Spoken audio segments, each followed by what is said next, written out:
Please remain at least 6 feet away from your speakers at all times. This is Toad's COVID Chronicles. I can see you. I can see you. Awesome. What is up? That's how we can roll. How are you, Mr. Lewis Brice? I'm doing good, brother. How are you? We got a little thing. Once I get set up, we'll be perfect. We got a little weight. Okay. I see you. Don't hurt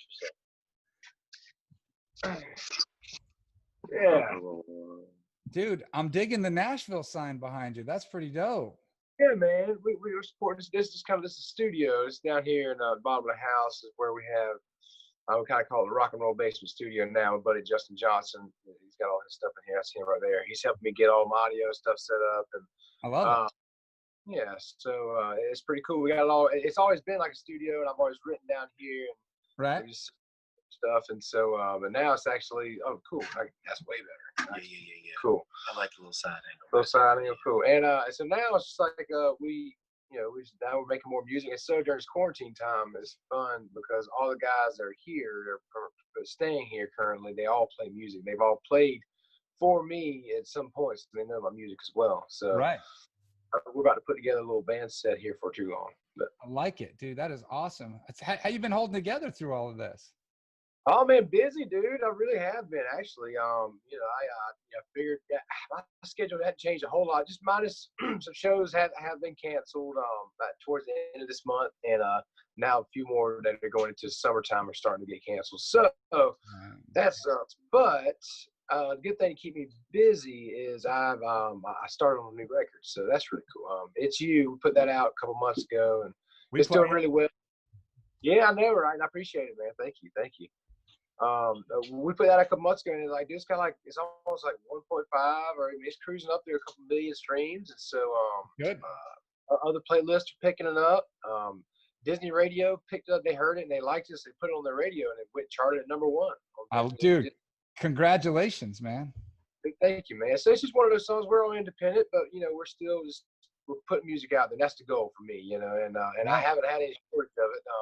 Just before all this happened, it was, because I knew I was getting towards the end of this last group of songs, which with It's You, and I knew I would need some more, some new music. So I've been wanting to put together a writer's retreat, and so I did. I got together with my brother and I. We kind of called some different people and different publishing companies, and I got a bunch of other writers, published writers that do this all the time, and they have cuts and everything and stuff. So I brought them in, and I know a good few of them. A few of them I didn't, but man, we just gelled, and we jammed out like 8 or 9 songs in like 4 days.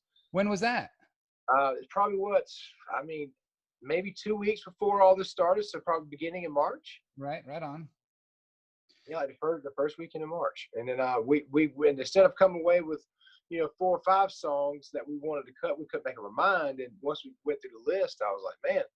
And we talked about it, and we figured, financially wise, we could figure it out to get it done with some really great players. And yeah, I think we're going to do a whole 10, 12 song record now. I love it. When you think, by the end of the year or early part of next year? When you thinking? I don't know. It'll be before this year. I'm going to go ahead and have another single coming out in May. My next single I'm putting out is Living the Life. It's a rock and roll Southern rock tune. I like it.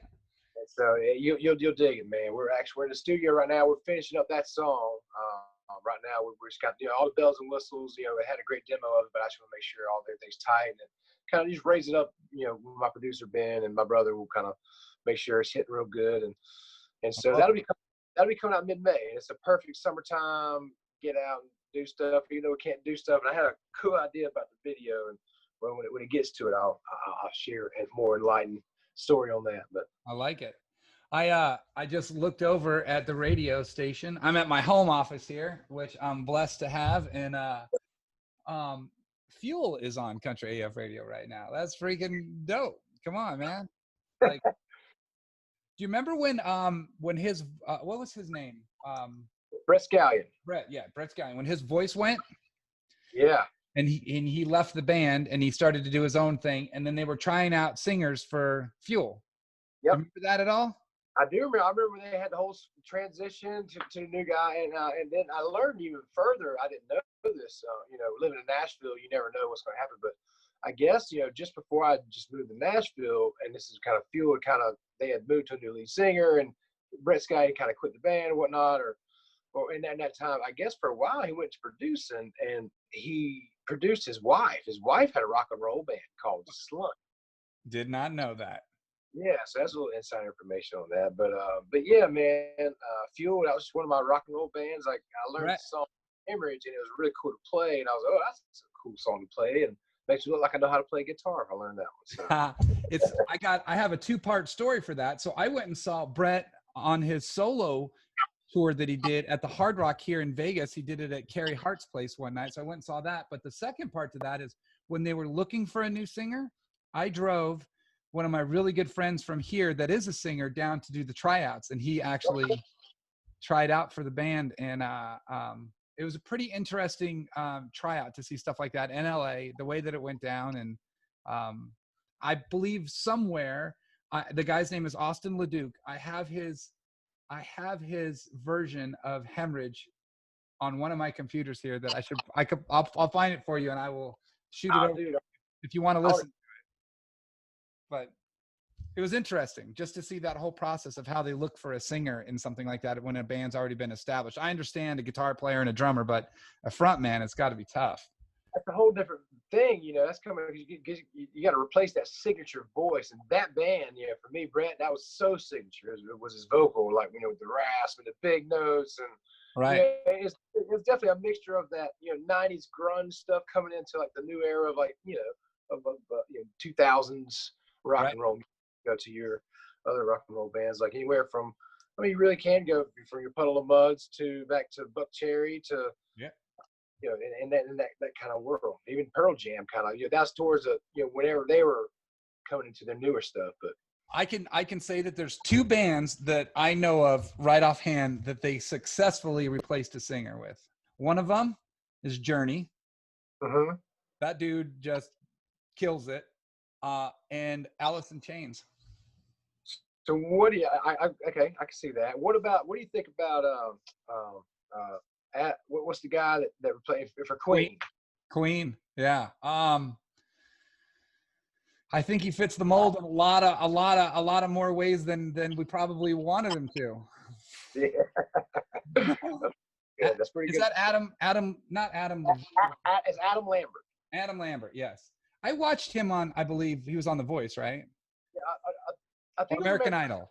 Yeah, yeah, probably American Idol. He wailed on that one. I mean, I remember him singing. He was like, he could sing. Boy's got a voice, but I think that is probably again, the perfect fit for Queen on very many levels. But yeah, I mean that process has just got to be tough. I would hate to see someone in a band like that. I mean, now it just seems like in the country world, it's very rare that you have a band name versus an artist name. So. Well, I think there's a reason for that. I mean, even if you have a band, there's still the main core. I guess Landco would be the main band. I guess Old Dominion. Yeah, Old Dominion as well. It's just not as common. I mean, I'm like looking through and see what I have playing that's gone through, and like everyone on here is pretty much an artist. But yeah, it's Midland. Yeah, Midland, yeah. But at the same time, I just don't see them as a band. I think the band would completely break up before they would bring in a new singer. Because I just think in the country world, that's just way – I just don't – I wonder if country bands – here's the thing. I wonder if they get as iconic as some of those other rock bands did, Right. I mean, you got Dirks doing his new thing. I mean – Oh, yeah, with the Hot Country Nights? Yeah. Yeah, I love that. But for him, that puts him in a whole other band because, as an artist, whenever you grow, you definitely want to spread your music. But as an artist, you have to. Sometimes people want to hear covers, so that is his way of being able to, and not being it as him as the artist. It's his band. So that's a really clever way to get through that. And I love the gimmick is good. Dope. I want to say he might be following the Granger Smith, Earl Dibbons kind of thing, right? Yeah, totally. And that's a brilliant thing. Like I've met Granger's great. He's an awesome guy, and man, the way he does that again, it was one of the craziest things. I had a show at Granger, and I was sitting there talking to him, hanging out, and just for a minute, and this lady came up. It was before the show, and she was like, "Oh, hey Granger, hey Lewis, hey, it's so good to see. I'm huge fans, but is Earl Dibbs going to be here tonight?" Dude, I'm telling you, man. I'm telling you, she was as serious as she could possibly be. Right. I mean, straight up.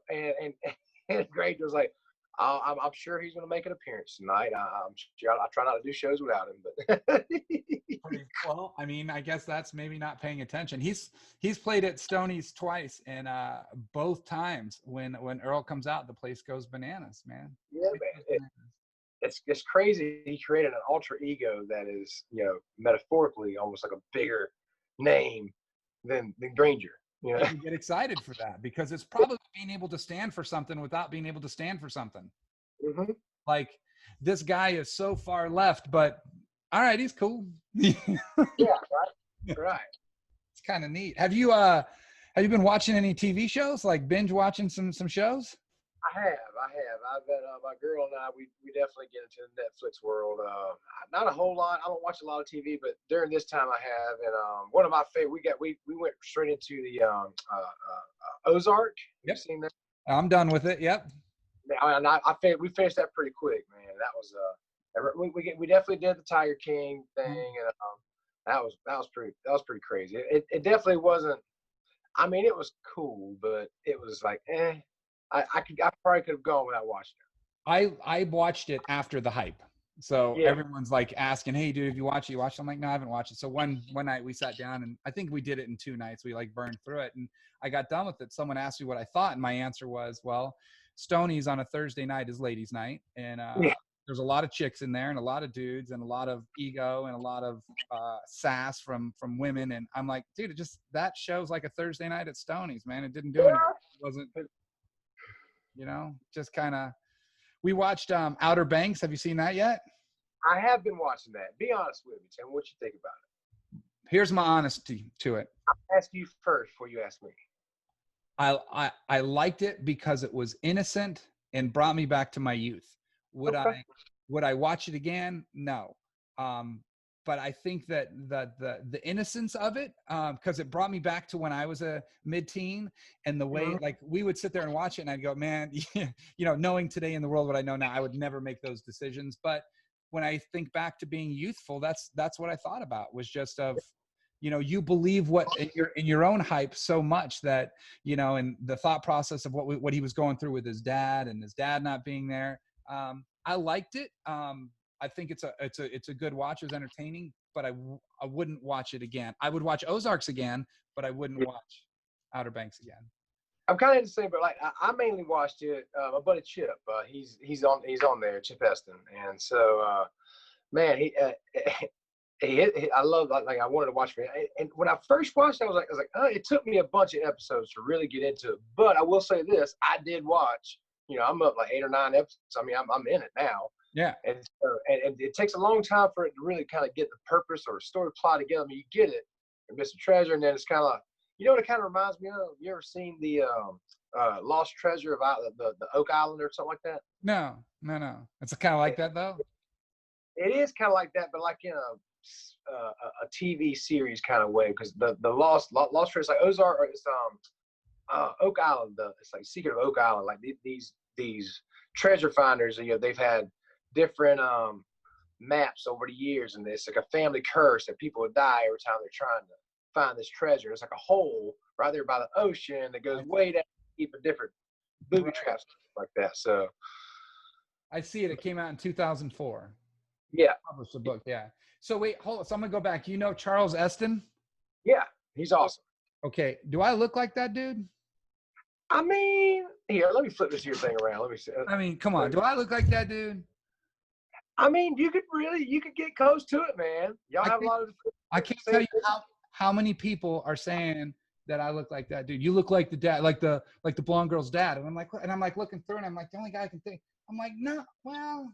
I mean, but there's similarities, man. Actually, you got the little scruff going on, and you got the little tight face with the good grill. So we're. And so he's great as a person, man. He's one of the greatest human beings ever. He's a real nice guy, and he's real quick and witty. And like when he gets in acting mode, man, he's just he becomes the character. So it's pretty. Right. It's really cool to see an actor really do what they do. Is it hard to know him on a personal level and see him in something like that and go, man, he ain't nothing like that or something? Or No, it's actually kind of fun. Like on like I say on the Outer Banks show, I was like, I said, dude, yes.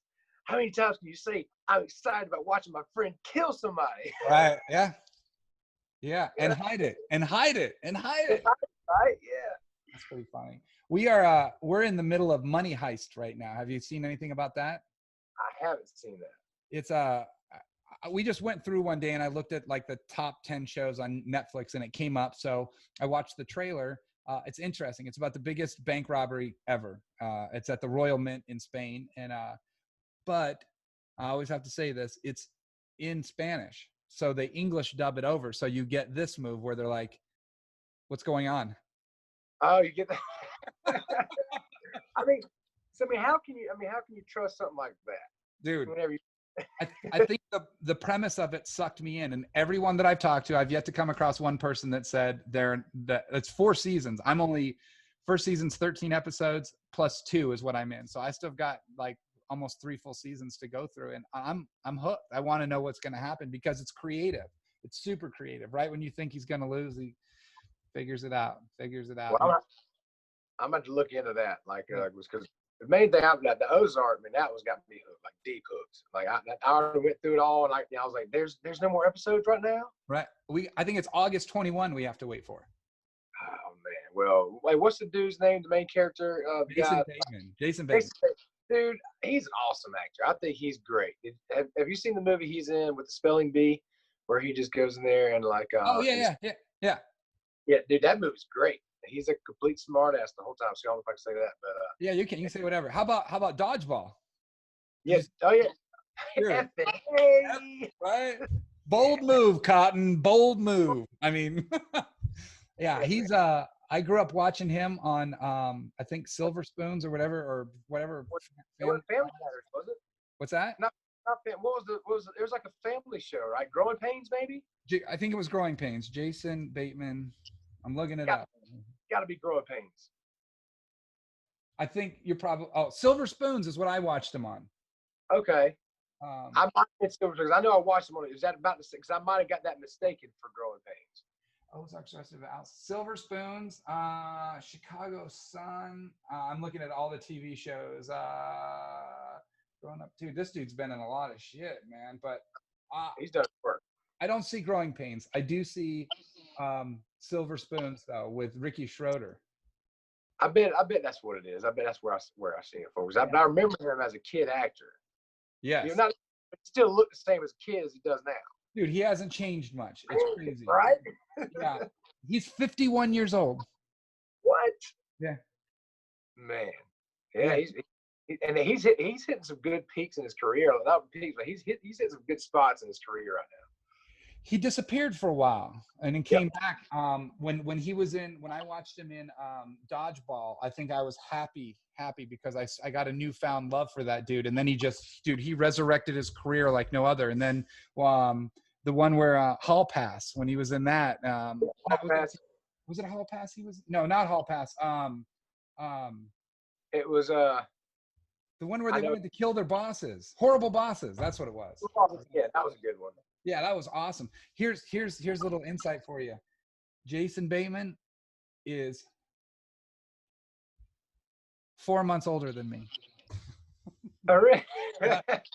How about that? He was born January 14th of 69. I was born May 15th of 69. Well, that's a good year, 69, man. It's a good dude. That's what I hear. What's something that you've taken out of this time down right now, out of this pandemic, that you're going to hold close to yourself? Like whether it be, reflecting on yourself or finding out that home life with your relationship is like, or maybe the little things in life that used to bother you don't. Like what are some of the things that we can pass along to other people that you've learned about yourself through all of this?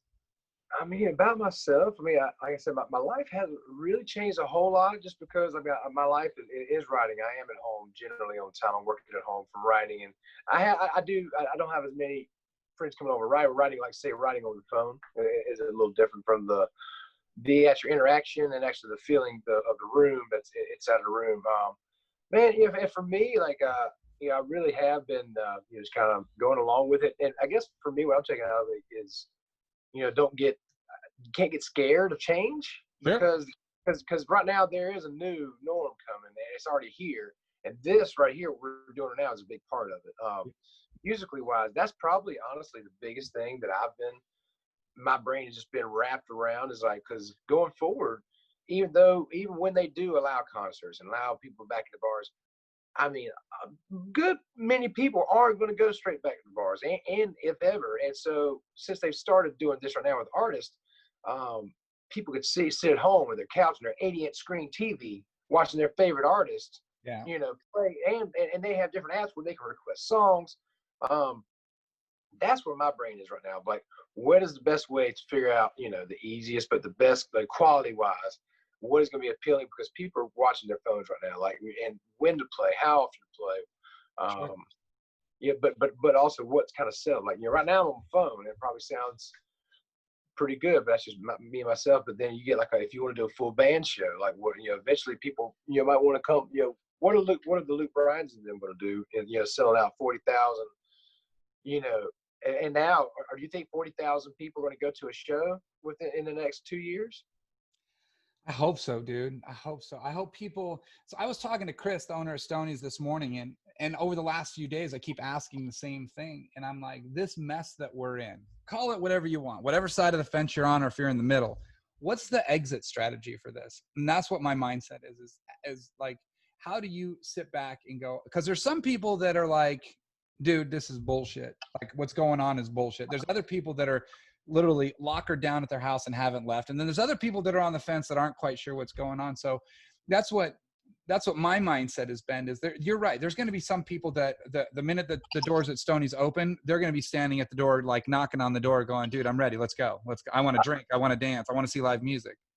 For the first 2 weeks, first week and a half, and then everybody's gonna be like, oh crap, I ain't made no money in a while. So well, I think that this is the other side of it. This is different than what happened in 2008, because people are still making money. People are still getting paid, whether it be from unemployment, whether it be from a stimulus check, whether it be from the SBA loans that have come out. People are they're still seeing this stuff. It's still happening. So, I mean, I have friends that were on both sides of the fence. We're getting paid, but then they stopped getting paid. Then they got unemployment, but they've saved and they're okay. And people are, dude, I think people will want to unleash and just get out. Yeah, definitely. People, I know, and I can feel just around Nashville that people are, even the people that have been on the shtick of being like, I'm not going out anywhere. I'm scared to go out there. I can see those people starting to go, all right, we've been, people, the percentages are really down low. I was talking with Mitchell Tippett today. And we were just kind of across paths, and he was talking, like, he has his beliefs on it and stuff, and he said, just the numbers are, just kind of are crazy, that they're shutting a lot of business down. When it comes to, it's different businesses, because this has really hit more of the entertainment business. It really had and industry, like with the bartenders and stuff like that. Anything to do with that, Ubers, in that world, but your everyday businesses, I mean, like your electrical companies, they're still doing their work. They're, those guys, and that's things like, kudos to them. Those are people, they're on the front lines doing electrical work. The people, the healthcare people, they're still working. The gas station person, CVS, they're all still working. So it's just different types of people work. It's kind of crazy, because the tides have turned, where you see, artists and being like working and having plenty of work to never ever think they would never not have work, and all of a sudden you have artists cancel 250 shows this year. Well, or even a lighter side of it, look at Broadway. Look at all those artists that depended on making money nightly working on Broadway. I've got a lot of, like, the guys at my house right now, like, everybody's here, there's 4 or 5 of them that, like, that's their job. Like, every day that's their income. They haven't had, so what they, and again, they're starting to play online a little more, but it's just tough, because you're making some money online, but you're still not making what you would on a downtown night or Broadway on a consistent basis. If you're playing 4 nights a week, you're making at a minimum $600, $500-600. That's $2,000 a month. That's gone. Yeah, it just doesn't exist. That income stopped. I've had, we haven't done on Stoney's Instagram. We did one live thing, and I didn't want to do it, but I did it kind of as a favor. And then as the favor came through, I wanted to do it in a different way and do it something like this, where there's an interaction, because I'm not saying it gets old, but it's got to get old sitting in front of your phone by yourself playing your guitar. It's just, Yeah. Oh man, it's so definitely the same, 100%. it's different. So like I wanted to do something with interaction. They said no. I said whatever. So we haven't really done anything. Well, then I just got approached by another artist that through a booking agent wants to do a show via our media, our social media, and charge for it. And I'm like, no, not gonna do it. Not gonna do it. Oh, but they're gonna donate some of the money to charity. No, not gonna. Just that's not appealing to my mindset. Is all of these artists are doing what they're doing to get closer to their fans for free. The artist that comes out and says, I'm going to charge 10 or 20 bucks to come see my show that I'm doing online, it ain't going to happen. Yeah, because these now that people don't have to do it, they can go online and watch 1,500 million other people. Dude, every time I turn on my Instagram across the top. I mean, there's so many artists that are live. Like, why would anyone? And I didn't want to be the guy that started doing that. I didn't want any part of that. I understand that there's the tip cup and all that. That's awesome. That's rad. But I'm not forcing anybody to do anything to see something. No, that's my thing. Is like, I've really taken joy in actually just playing. Granted, it's not in front of people, but I can still see people out there, and I've seen the responses back. Like, people really do appreciate us playing. Yeah. And so for me, that's for me. Like, I'm okay financially. I'm good. And so a few tips help here and there, sure, feel good about it. That's awesome.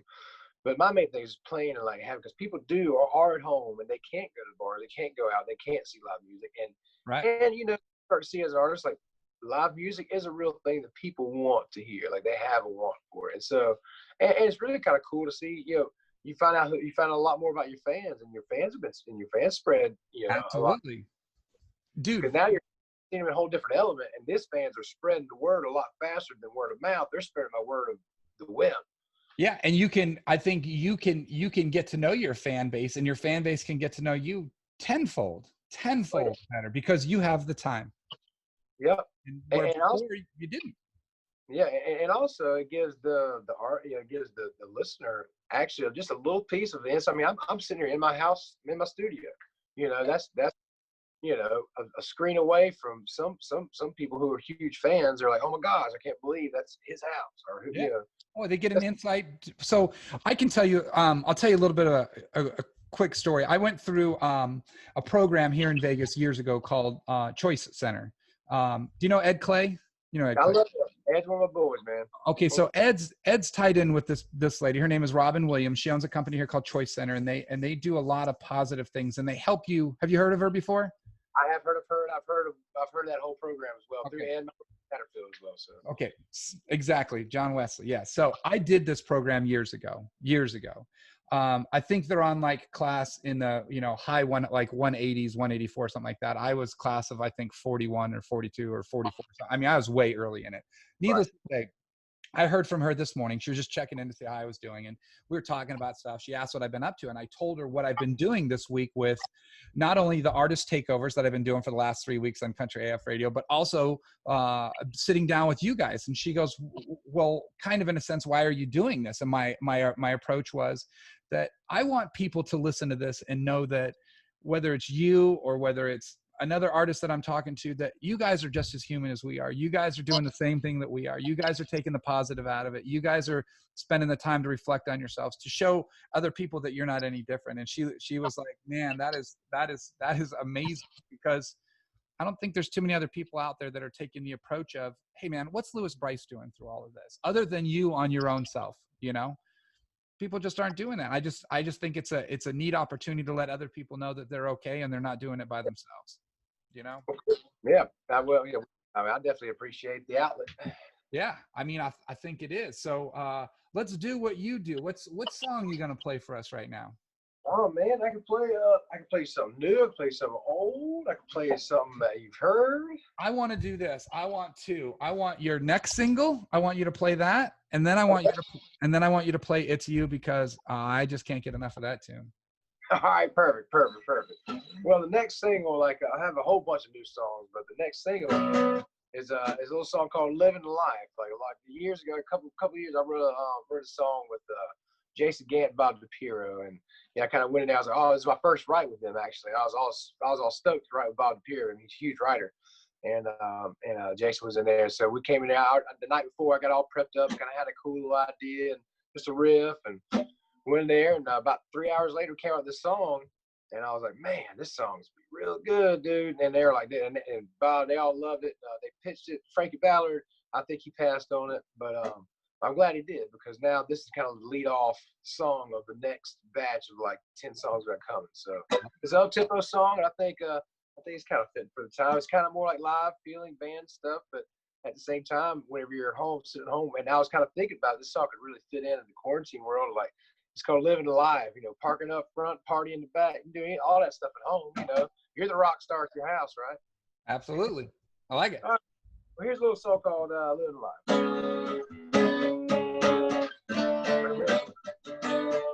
There it is.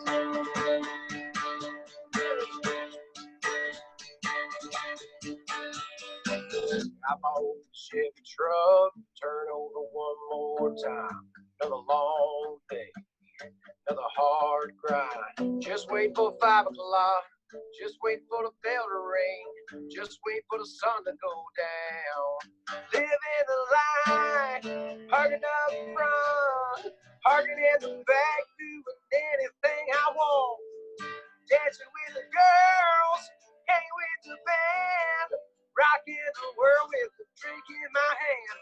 L-I-V-I-N, I'm living the life tonight. L-I-V-I-N, I'm living the life tonight. L-I-V-I-N, I'm living. That's right. Old brother Jack sounds nice, back by a nice cold Coors Light. Another smooth sip, another strong pull. Just waiting to light it up, just waiting to burn it down. Just ready to set it off with this here crazy town. Living the life, burning up front, party in the back, doing anything I want. Dancing with the girls, hanging with the band, rocking the world with a drink in my hand. L-I-V-I-N, I'm living the life tonight. L-I-V-I-N, I'm living the life tonight. L-I-V-I-N, I'm living. All right. That's right now. I'll be the first one up, and I'll be the last one. Hey, living the life, parking up front. We party in the back, do whatever the hell we want to. Yeah, dancing with the girls, hanging with the band, rocking the world with a drink in my hand. L-I-V-I-N, I'm living the life tonight. L-I-V-I-N, I'm living the life tonight. L-I-V-I-N, I'm living. All right.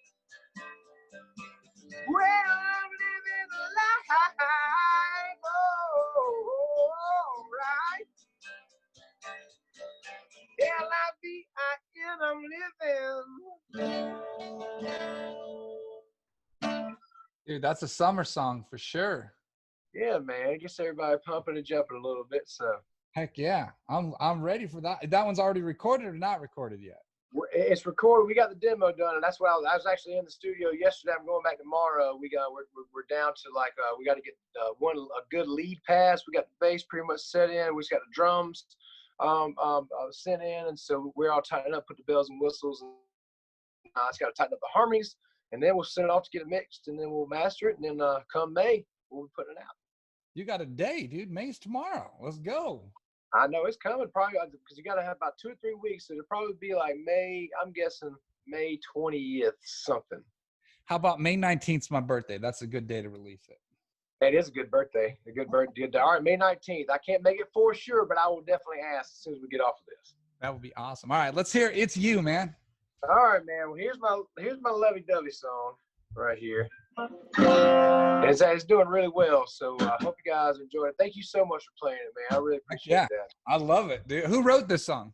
Myself and Ben Simonetti, my producer, and and Nico Moon. Yeah, Nico's cool, man. He's dope. We had a good day of writing. We had already written the song earlier that day, and we were kind of we were about to finish up the ride, and we were like, man, and Ben just started kind of playing this little riff, and I was like, man, that's a really cool riff. Let's kind of hit something on it.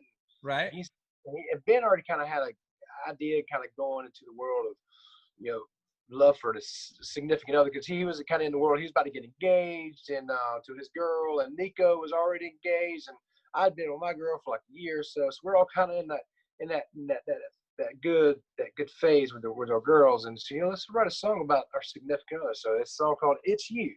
I dig it. Let's go. I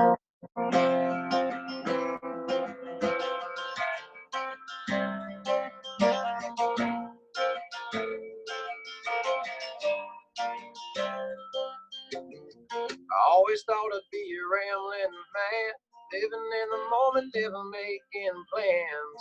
Finding love was just a dream I was having, written in the movies, never thought it would happen. Try to drown my loneliness with the whiskey, empty nights and living girls that never missed me. Funny how when you least expect it, everything can change. Baby, it's a you I've been looking for.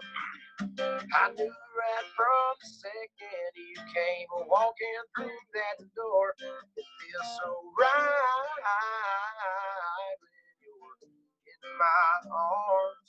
Darling, it's you I've been looking for.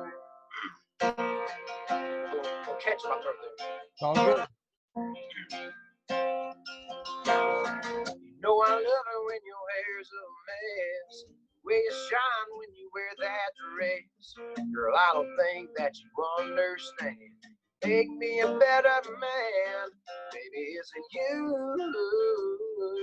I've been looking for. I knew right from the second you came walking through that door. It feels so right when you're in my arms. Darling, it's you I've been looking for.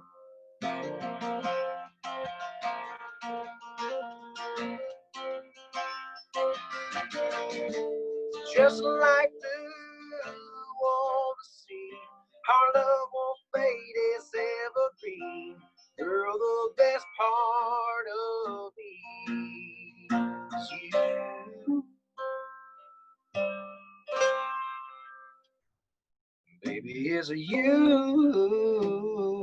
I've been looking for. I knew right from the second you came walking through that door. It feels so right when you're in my arms. Darling, it's you I've been looking for, babe.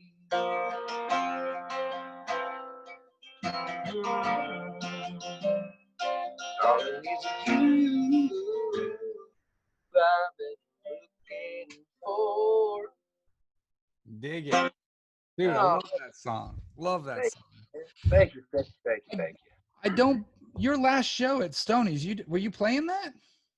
I was kind of just starting to play that. I don't think I really started playing that yet, because I was playing Bless, and I had some vibes coming out, I think, around then. And yeah, I wasn't really playing that yet because I hadn't really learned it. Right. Yeah, I didn't think that. I remember the first time I heard it, though. I was like, dude, this is a jam. But now that you say Nico Moon and listening to Nico Moon, I can kind of hear it in there, too. That's kind of funny. Yeah, man. Nico's great. He's groovy. He's a real nice dude. It's kind of funny that by the time we catch wind of these dudes, you guys have already been around them for a while. You know, Nico's new to me over the last just few months, but I'm sure you've been around him obviously a lot more than that. Well, I mean, honestly, I met him really just through these rights, honestly. So I wrote these songs probably 2.5 years ago. Right. So I haven't known Nico that long, but that's kind of whenever he was into more of the writer phase. I met him right around the time you know the band that Zach Brown did, the Sir Roosevelt. Yeah, I like Sir Roosevelt. Yeah. Yes, that's Nico Moon, my producer Ben, and Zach. Is it really? Yeah, Ben Simonetti, Nico Moon, and Zach. Isn't that crazy? Yeah, I am getting my learn on. That is so Oh man, that's why my favorite thing about the country genre is you guys just share so much amongst yourselves. It's crazy. It's just crazy. Small world. Dude, Nashville's even. I just pulled up your hat on the web, the vinyl thing, Blind Oh Toad yeah. Country Club. Never even heard of that before, but I'm one of those guys that pays attention to brands and I start looking at stuff and everything. I used to belong to a different vinyl company and get Mhm. records sent, but I would hate the records that they would send me. Man, I would get shit I'd never heard of and not like, and but It was cool. These guys, man. So they kind of it's these guys, they hook me up with some records every other month, and right, they have a club, and so you join it, and then but they have they have a singer songwriter group. They got a rock and roll group. They got a different country group. They have like 3 or 4 records per genre every month, and you kind of go through. And if you at the beginning, if you choose country, it'll just send you whatever's in country every time. But if you get tired of country, you want some like jazz or something, you can go right. jazz, and they'll send you that. So they send you like 1 or 2, and generally like them. It's funny. I listen to I love vinyl. I just love the snap, crackle, and pop, man. I love it. Really do. I love it. I just took this picture, so I know that I have it on my phone, but this is my record player. I don't know if you can see it. Yeah, that's dope. It sits Yeah. it sits upright versus like that. I saw it on a Kickstarter, and I actually dove in and crowdfunded it and got it, and they don't even make it anymore, which is pretty rad. It runs on a little rubber band and got little speakers in it, but I hook it up to my stereo and I get to really experience vinyl the way it should be. Oh man, I love the vinyl. I got a little. I actually have 2 record players. I had one little small one just as soon as I started getting these records, and then for Christmas somebody got me a little bigger one. Yeah. And then my roommate had like 2 older ones, and then we have records like at our place in our garage. We have like a whole stacks and stacks of records, and we also have stacks of CDs and CD cases with the actual CDs and the CD cases. Wow. And we have cassette tapes. Yeah, I like the cassette tape. Most people don't know what that is. I have my record player that I had from 1983 when I was a kid. I still have it. It's a Technique, and I had to buy an amplifier for it because it just didn't put out enough power to actually get through the stereo stuff. So I have to go from my record player to the preamp, then into the amp, and then it plays. It's kind of. I bet it sounds good though. It does. But the tone of it. And that's the thing about the vinyl, the tone, man. It's like something nice and warm and just thick and just It's a feeling, it's kind of, I have Austin Jenks almost always on my record player because I listen to his new album a lot. I love the vinyl side of it all. Just only thing that as a spoiled, entitled person in this day and age, you wish that you could put like 10 albums on there and it would play one at a time, and then kind of like rotate them like a CD or your playlist on iTunes, but that just doesn't exist anymore. So. No, you can't get that many grooves. Yeah, you just can't. You just can't. Dude, I got to jump. I appreciate your time. I'm glad you're well. Thank you for taking the time to hang out with us, man. Dude, my pleasure, man. Thank you for having me. And anytime y'all want me to just let me know. I'm around, and I enjoy hanging out and chatting with you, bro. You got it. I'm going to be hitting you up real soon because as soon as we get the OK Go to open, I think I'm going to be reaching out to some guys that I know that would love to travel and come play some music at Stoney's again real soon. Well, this guy's got 2 thumbs. It's on the side of the camera. Love it. Guy. Thank you again. I'll look forward to that single, dude. I'll reach out to you again in a couple weeks and make sure we get a copy of it. Cool? All right, buddy. I'll send it to you, and you'll be one of the first ones to get it. Thank you, dude. I'll talk to you soon. Hey, man, later.